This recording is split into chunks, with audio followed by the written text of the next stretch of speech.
Love this. Okay. Um, I wanted to do a quick little recap. Hey guys, I wanted to do a quick little recap about the Blake Lively Justin Baldoni situation because I know a lot of people are confused. And I know this like started as one thing, became a whole other thing. It's literally like Inception, lawsuit within a lawsuit, allegations from here up the wazoo. So let's circle it back to the very beginning. The very beginning was all of this that when the press tour started for It Ends With Us, everybody kind of started noticing immediately that nobody from the cast is doing interviews with Justin Baldoni, the star of the movie, the director of the movie. He's, by the way, the one that owns the rights to It Ends With Us. He's the one that buddied up with Colleen from the very beginning. They became kind of like pen pals. And she's the one that after he acquired the book to make it into a movie, she was like, "You need to play Ryle. I see you as Ryle." He agreed. They were buddy buddy, like they were really into each other. And obviously, we know that Blake Lively was cast, and a lot of fans of the book saw Lily as being younger, blah, blah, blah. A lot of backlash when there were paparazzi from them filming. They didn't like her style or hair or this or that, whatever. Now, in retrospect, we know Justin took that very, very seriously and was like crying about the fans thinking Blake doesn't look good, which, like, literally, fuck you. So, oi, Colleen, super happy about Blake, super happy about Justin. Fast forward to press tour when we realize that they're not doing anything together. Something's fishy. Obviously, they know we're gonna know. Like this isn't. They're not trying to hide it. I mean, just think like how many movies like cast and get along with director. Like you need to fucking suck it up for the press tour. So I thought at the time. I was just like, oh, they probably fucking hate him. Something went down. People assumed that they just hated Justin or that Blake, the like mean girl, a cheerleader, fucking head of the whatever. People thought she probably didn't like Justin. She was probably trying to take over the movie because then we find out that Ryan made like edits in the movie, her husband, and we see her in interviews promoting the film, being like, kind of acting like the movie is her. She did it all. Justin on the press tour is like hyping her up, being like, Blake should direct the next one. We're like, wait, she's not talking about him. He's praising her. She must be the bad guy. Like, what did she do? This is the public. I was kind of like, this guy's fishy. Go to his Instagram profile. He's like this big feminist. He's into male vulnerability. He's all like, I'm an ally. Like, I used to be an abuser. Now I'm not kind of vibes. His engagement video to his wife, allegedly to his wife, but it's actually 27 minutes about him. Red flags all over the motherfucking place to me. But no, the world keeps on digging up shit about Blake. Videos upon videos of her in the past being not so nice to reporters. One of them being that reporter that congratulated her on her little bump, and Blake said back, "Congratulations on your little bump." That reporter is annoying, by the way. I think like her, and then she came out now with everything and was like, I wasn't part of the smear campaign. It's like, no, you just added on to it. And like, that was one of the videos that really caught fire. Obviously, people were pissed about the way that Blake marketed the movie. She was more into marketing it like fun night out with your friends, female empowerment, grab your flowers, grab your girlfriends. She also did debut her hair care line at the same time. Obviously, none of that was so smart. It did backfire on her. It added fuel to the fire. Blake Lively basically became like Taylor Swift level untouchable to the world turning. Like everywhere you looked and everywhere you went, there were articles about how awful Blake is, how she's a mean girl, how she's a bitch, how so in turn, everyone's like Team Justin Baldoni. Poor Justin Baldoni. All he wants to do is talk about the DV victims, and all she wants to do is sell her hair care line. This is what happened to Blake Lively. To me, then I was so sad for her. I really felt like her world is probably crumbling. She cared so much about the movie. She thought this movie was like going to be such a big deal in her career. Meanwhile, she's pretty much getting canceled for digging up old interviews and for the way the film was marketed. Now, flash forward to December. The movie came out late summer. Flash forward to December. We have that New York Times article that drops about the smear campaign orchestrated by Justin Baldoni against Blake Lively. And why did that smear campaign happen? Well, during them shooting, Blake Lively filed a complaint against Justin Baldoni with HR of the studios, saying all these wild things about Justin, saying he kept on bothering her, telling her he is talking to her dead father. He was saging employees. He was commenting on her looks. He was crying about her looks. He was trying to insert a lot of gratuitous sex scenes, kissing scenes, and also his partner in the studio, in the production company that acquired the film, also Jamie Heath. She also accused him of a lot of bad shit. So they would walk in on her breastfeeding. They would walk in on her changing. They walked in on her when she was naked, getting like body makeup. So a lot of allegations, but this is what's cool about Blake. She comes out with this to HR only, right? This is happening behind the scenes. She says, I'll continue to shoot this movie if Justin agrees to stop doing this shit. Justin agrees to stop doing this shit. One of the terms was a no retaliation clause, meaning he can't retaliate against her for doing this. They agreed to that. Then what does Justin do? He hires crisis management and PR professional Melissa Nathan. Her previous clients include Johnny Depp, Drake, and Travis Scott. So he suits up with those people thinking if Blake turns on me, which he started noticing they are turning on him because they wouldn't campaign with him. Ryan Reynolds blocked him. So he suits up to make sure like it'll look like she's the evil bitch. We see in the text messages in this lawsuit that he was like, this is what we need. And he sent a meme of Hailey Bieber. It's saying like how, she's this huge bully. So that's what he wanted. That's the narrative that he wanted, that Blake is a huge bully and that everyone would turn on him and turn on her. In the text messages, you see that he is really into hyping this up. They are really happy with the results. The PR agents, his own Jen Abel from Jones Works, and the crisis PR that they hired for him, Melissa Nathan, they're very happy with the results. They're seeing the world is turning on Blake. They're not even questioning Justin. Meanwhile, keep in mind, everyone knows about the HR complaint. The public doesn't know. All these people know, okay? And they're saying the world isn't doing digging to find out shit that Justin did on set. The world is digging in the wrong places. They are digging about when Blake Lively was a bitch in a fucking old interview. So it's fucking wild, okay? And it's working, and they are even shocked that it's working. The PR people are like, I can't believe it's working. Like, this is crazy. People love to hate women. That message literally sent shivers down my spine. A message saying it is wild how much the world just hops on the hating women train, and that honestly makes me sick. So ever since this came out, I do think that, oh, thank you, people. People have started to turn on Justin. People have started to sympathize with Blake, understand everything she's been through, also understand that after she filed that complaint with HR about all the weird, bizarre, harassing shit he was doing, she went back on set. She cared about this movie. She cared about the people. She wanted to go back to work and, and do it. Meanwhile, Justin is being awarded at Vital Voices, celebrating men who elevate women.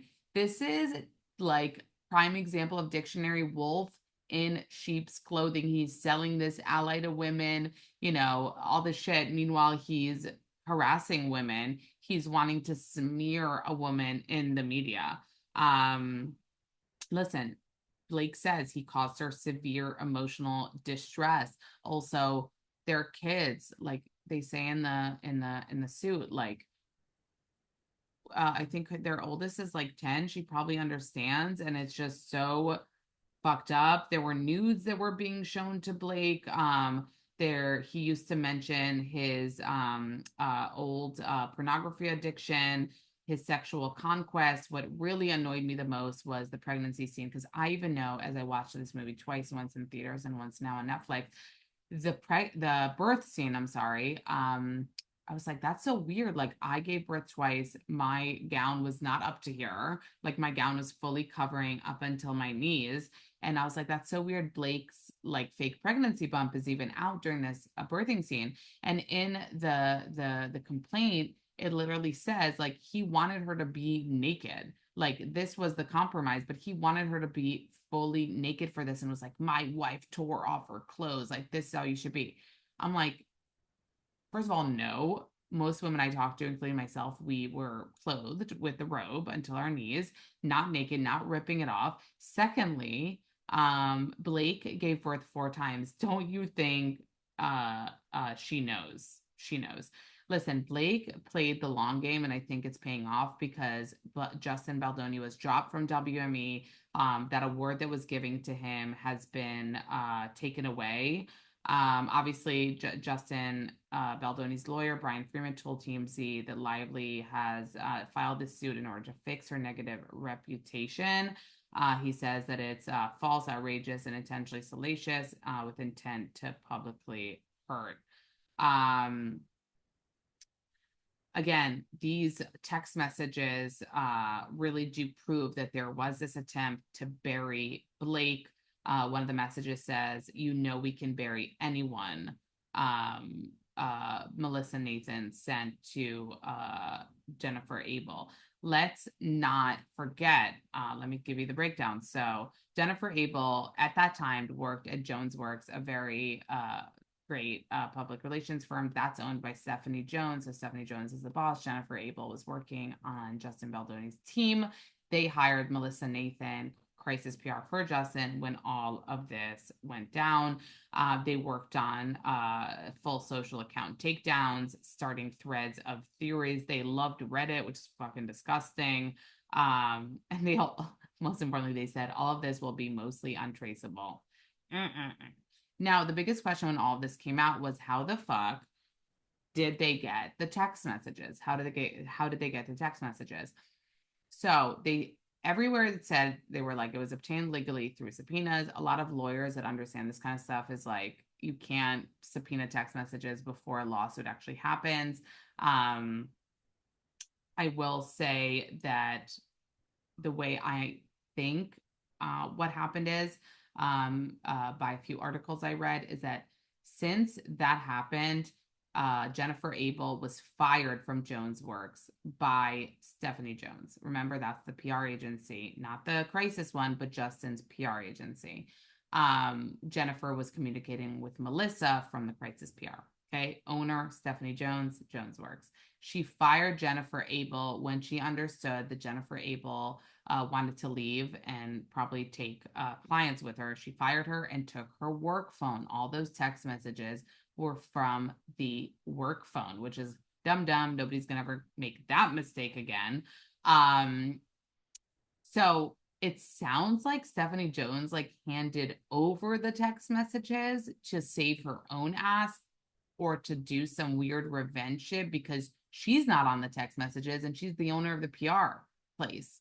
Only Jennifer Abel and Melissa Nathan and Justin Baldoni are on those text messages. She's not. The work phone from Jennifer was returned to Stephanie. So it sounds like Stephanie handed over those text messages. That's what it sounds to me.